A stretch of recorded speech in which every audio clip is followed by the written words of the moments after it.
Hello guys, and tonight Russia has experienced one of the most massive drone attacks on its military objects in 12 different regions. I'm sure all of you remember how at the start of the Russian invasion Putin promised his population a 3-day blitzkrieg, and now, after 3 years of the full-scale war, 12 Russian regions are on fire.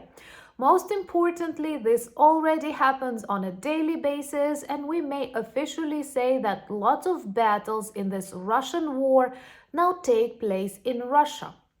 So this is going to be a long Russian geography lesson because beautiful and brave Ukrainian drones targeted various objects, starting from oil refineries and depots, and yes, the one in Engels that was on fire for 5 days, it just stopped and we decided to renew it. And finishing with chemical plants, one in Bryansk, another one in Kazan. All of these chemical plants are working for the Russian military industry, producing components for artillery explosives and X-59 missiles. So let's have a look what was happening tonight in Russia and why this is the most vivid demonstration Russia can and will be defeated. My name is Anna, I'm from Ukraine, I'm in Ukraine, and if you want to see the collapse of the Kremlin and protect yourself against hybrid warfare, subscribe, we discuss all of that on the channel. I am glad to report that this night was very loud and hot on various military objects inside Russia. According to various news sources, Ukrainian drones visited places deep inside the Russian area, reaching up to 1,100 kilometers away from the Ukrainian border. This is close to 1,000 miles. And totally different objects were on fire, and there are lots of videos of Russian population dissatisfied with the work of air defense. But once again, I'm proud that we follow our strategy to demilitarize Russia. That is why all of the chosen targets are legitimate objects that work for the Russian army, and by destroying them, we first of all save lives. And the funniest target was perhaps a huge oil refinery in Engels of Saratov region. I have recorded a video about it a couple of days ago because they literally could not stop the fires on this oil refinery that supplies fuel for Russian bombers located in a nearby airbase Engels 2.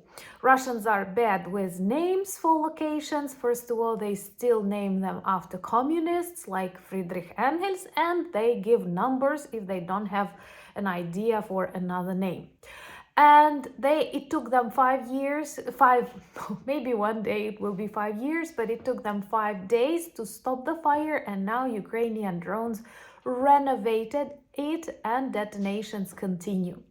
Another very important object destroyed tonight was a chemical plant in Bryansk region, in Seltso, and this is no ordinary chemical plant because it works on the production of various explosive components, and particularly for artillery shells, and what is worse, for various X-59 components. You know that Russia uses these instruments of war to destroy Ukraine and terrorize other countries. So by neutralizing such objects, we make the planet a safer place. And my favorite update whenever I read about a new targeted military object is detonation. It is very common, once again, as we target legitimate military objects, that even after a minor strike, the detonation and fire can continue for days just because we choose right, correct, legitimate objects full of evil instruments of war that this way can be effectively destroyed. What is also good, two more anti-aircraft systems, Tor and Buk, were neutralized this night. And subscribe to see Putin neutralized, Shoigu neutralized, Medvedev neutralized, and this planet and its ecology becoming better and better. And share the videos on your social media platforms, because this helps to de-zombify the world, which is important for the survival of this planet. And another oil refinery was targeted in Saratov, and this works well together with new US sanctions. And we clearly see that more and more countries don't want Russian oil, understanding that together with this oil, Russia brings various instruments of blackmail to the countries.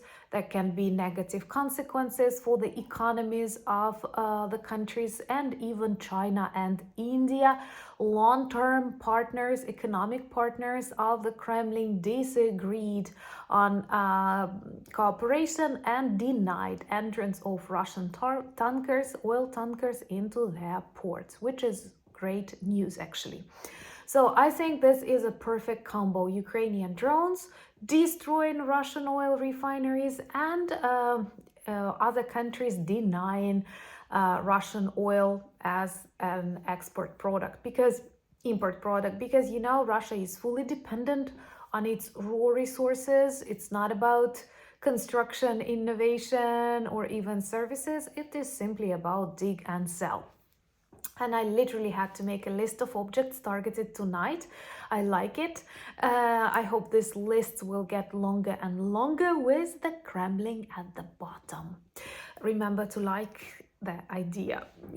Another chemical plant was targeted in Kazan.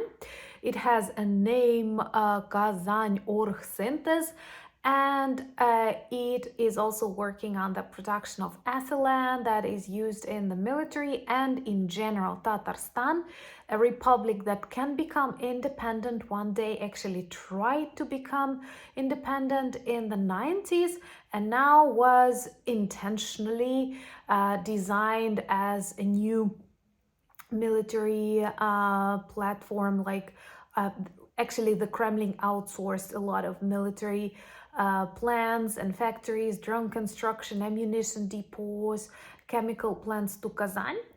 Perhaps Kazan is the capital of Tatarstan, perhaps this way securing the control over Tatarstan too. And this is another very important reminder that we should not allow Russia get any territories, because the territories it gets in Ukraine, in Georgia, in Moldova, in Tatarstan, it uses as like a way to attack further. They turn these territories into prisons, into torture, and into various military complex enterprises, which is very bad if we want to live in a safe world. And in total, we may say that 12 Russian regions were attacked, among them Bryansk, Saratov, Tula, Tatarstan, and they had to close the work of two airports, the one in Tambov and the one in Kaluga, which is always huge, because you know that Russia has very censored society. People don't have access to real news, and actually they are not looking for the access to this news. They don't want to be responsible for what their leader is doing, even though 140 million could change a lot. But their choice is to obey, and a very typical phrase that I do not understand is, we are small people, we are small people. Every person matters. That's what we believe, and that is why Russia targets every corner of Ukraine, saying they target decision-making centers. Well, yes, because every family in Ukraine, every school in Ukraine, every hospital in Ukraine is a decision-making center. We are responsible citizens, not a population. And when they close airports, it's always a big deal, and it's difficult to hide from the news. And it is a very vivid demonstration to the Russian population. Your Kremlin goblin is not a leader.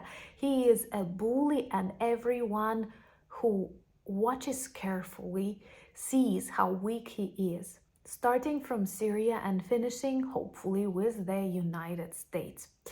Because I remember how I started this vlog and I felt it just like the updates from Ukraine, and I am very grateful to people who watch these daily videos. But at the same time, right now, I clearly understand it's not just about Ukraine, and definitely it's a warning and an instruction to other countries in the world that we are obliged to defeat these bullies if we want to continue living in the world where human life, human freedom is respected. And I know we won't. So we want and we will. So please share these videos on your social media platforms. This helps to fight against Russian disinformation, and that is super important now with the interference of social media platforms like X.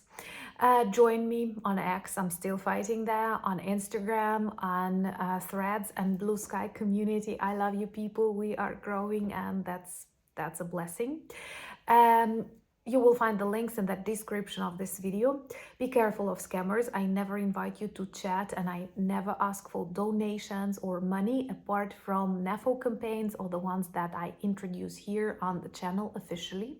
Check our merch shop for lots of good items that work well as reminders and conversation starters. Thank you for buying me coffees, becoming my patrons and sponsors of the channel, but most importantly, thank you for standing with Ukraine. Slava Ukraini!